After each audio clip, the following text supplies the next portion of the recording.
Welcome to another video from Gweilo 60. Sitting on my balcony thinking about going back to China. We got to go to Vancouver to do biometrics. Weifang got her clean bill of health yesterday by two different doctors, so that's a good thing. But it's harder getting visas to go to China when you've been out of the loop for a while. Before we were on resident permits and we would just basically go around the corner from our place in Nanning and just apply for another resident permit. Not so easy. Now you got to give them fingerprints and all of this other stuff that just goes along with, it's a pain in the ass. So we're off to Vancouver on Tuesday, and then we're booking a flight. So it won't be long before you'll be watching videos about China, from China, in China, which is a good thing. So, but that's not what this video is about. Everybody keeps bugging me and saying, what about this Hong Kong thing? What do you think about the Hong Kong thing? Well, Hong Kong is burning, and it will burn. And I'm not going to say who's right and who's wrong on this one, because each side has their own, agenda. But if I know that if it happened in any other country, and now I think they're coming up on their 10th week of protests, violence and everything else, that even if it happened in Canada, that magnitude of protests and violence and just disruption of everything, and I'll get into that in a minute, the army would have been called in. So you got to give China kudos for not taking it to the extreme that they could. But my prediction, and we'll get into that in a minute too, my prediction will be that the Chinese army is going to be called in, and they'll be called in force. And it's not because they want to. It's because it's become dangerous for Hong Kong residents. They caught some guys, arrested some people here not too long ago with bombs, incendiary devices, molotov cocktails. That's all you need is bombs starting to go off in Hong Kong, and watch the shit hit the fan. You've got people that and a minority of people. You got 1.4 billion people in China, and you've got 7 million people in Hong Kong, and a couple 100,000 maybe are creating all of the mass havoc around the city. So it's a small percentage. Would any other country allow that? No. And will China allow it? No. See, people are afraid to go to work. People are afraid to go and open their stores. They can't make their money. Children, going through these crowds to go to school. So it's not safe. The violence, people are being attacked on both sides. The Chinese police can't handle it. What did they just brought back it's sort of like bringing back the champion, the chief of police that used to be there. He was in retirement. They brought him out of retirement. Talk about not being confident in your police force in Hong Kong. You see, China's sitting back watching, and Hong Kong saying, "Oh, we can handle this. We can handle that. We can handle that. Not a problem."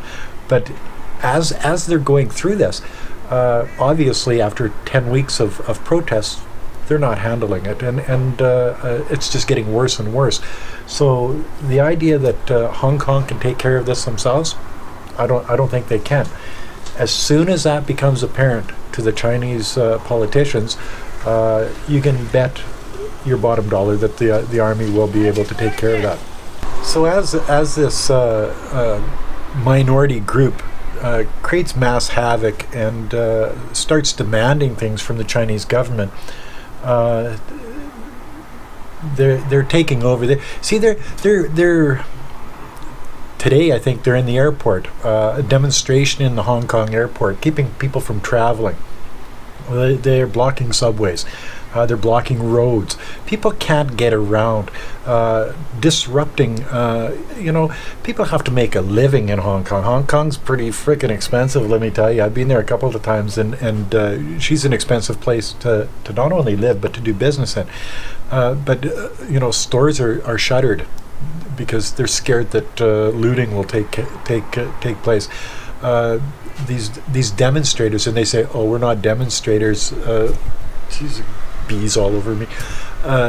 We're not rioters. We're peaceful demonstration. Wow, no, it's not. Not when you start blocking traffic, trying to put your views ahead of the majority. And we see this in the West a lot, where a minority can, take the government and make the government do whatever they want. It's China, guys. That's not going to happen. What's going to happen is when the Chinese government figures out that Hong Kong has lost control, and everybody knows that Hong Kong has lost control, but the Chinese government has been sitting back saying, okay, well, you can say you can handle it, deal with it. That's why they got the ex-police chief out of retirement and brought him back. Maybe he can restore some type of understanding and sort of squash these protesters once and for all. And if he can't, everybody knows that there's a big PLA, People's Liberation Army presence in Hong Kong at this time. And if the Hong Kong government and the Hong Kong police can't protect the citizens of Hong Kong, it'll be left up to China. Sure, they had this one country, two systems thing in place, and they say 50 years of hands off from China.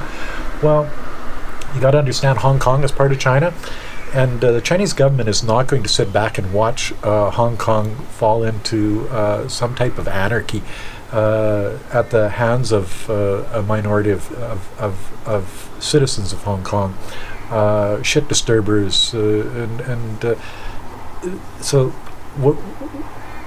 what else are they going to do? They've got to come in. They've got to make sure it's safe for their citizens. They've got to make sure that their citizens, have the amenities that they pay for.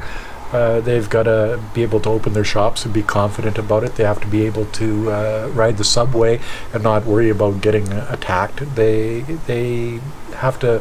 The kids have to go to school, the people have to go to work, the shops have to open. You have to be able to have the right of mobility in a place like Hong Kong. And as it sits right now, they don't have any of that, and the majority are being held hostage by a minority. And the Chinese government, I give it another week. See, Canada just did a travel warning on Hong Kong, saying if you don't have to be there, don't be there. A heightened sense of responsibility on your behalf as a traveler if you're going to Hong Kong. The United States, Australia, New Zealand, lots of places have put restrictions on traveling to Hong Kong, and saying, well, they don't restrict. They warn you, saying it's not a good place to be at this particular time. And for something like that to happen in China, it's not a good thing for the country.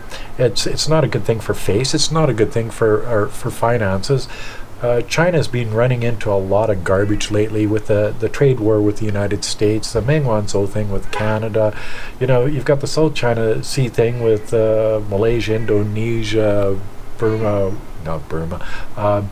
and the Philippines, and whatever. They've got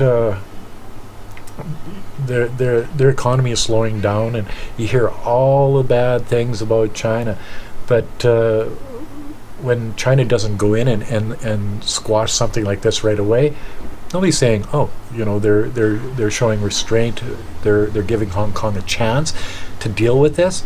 No, they'll never pat China on the back, because it's Western media, and Western media is skewed towards anti-Chinese garbage, bullshit, and whatever. And we all know that. Anybody that watches the news, especially American news and Canadian news and European news and Australian news and New Zealand news, they all know that in the eyes of those governments, China is bad, and anything that is basically white is good. And predominantly white countries are the good guys, and the Chinese are the bad guys. Really, but China's patience is running thin, and it should be on this subject. Within the next week or two, and Wei Fong has said, well, in the news they're talking about the PLA coming in and dealing with the Hong Kong problem. Oh, just a second. Sneaky Weasel. I've been drinking Sneaky Weasel and promoting these guys for like a year now. Not one call, not one free beer from these guys. So I'm gonna, when I go to China, I think I'll pick a different person to see if we can't get, or business to see if we can't get a sponsor. Anyway, so what's going to happen in the next week or so is you're going to see the PLA go in and restore order in Hong Kong, and I think it's about time that they did. I think that if they don't, this thing is going to get worse and worse and worse. And I'm pretty sure the Chinese government understands that now. And the last attempt by Hong Kong is bringing back the retired chief there and see if he can't straighten things out. And if he can't, he dealt with the protests in 2014, and he dealt with it pretty quickly. And well, that's another story.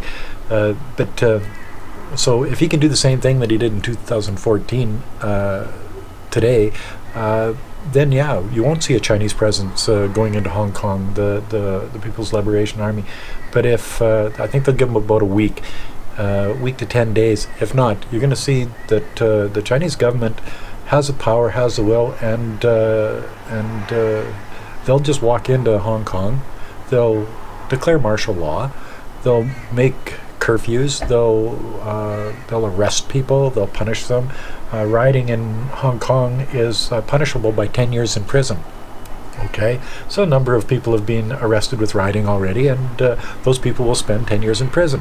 How many more will have to go to prison because they've got an ideology that is against what the Chinese government stands for? Well, we'll have to wait and see. But the prediction from Gweilo 60 is that you give it till, I don't know, the third week in August, and if they don't have it fixed by the third week in August, you're going to see the Chinese government come in and deal with it, as it probably should have been done 8 weeks ago. When things started to blow up 8 weeks or 10 weeks ago, I would imagine that if the Chinese government went in at that time, it probably wouldn't have got as bad as it did. So anyway, that's my opinion, and that's another video from Gweilo 60. If you like this video, as always, like, comment, subscribe, push that share button, and thanks for watching. Bye now.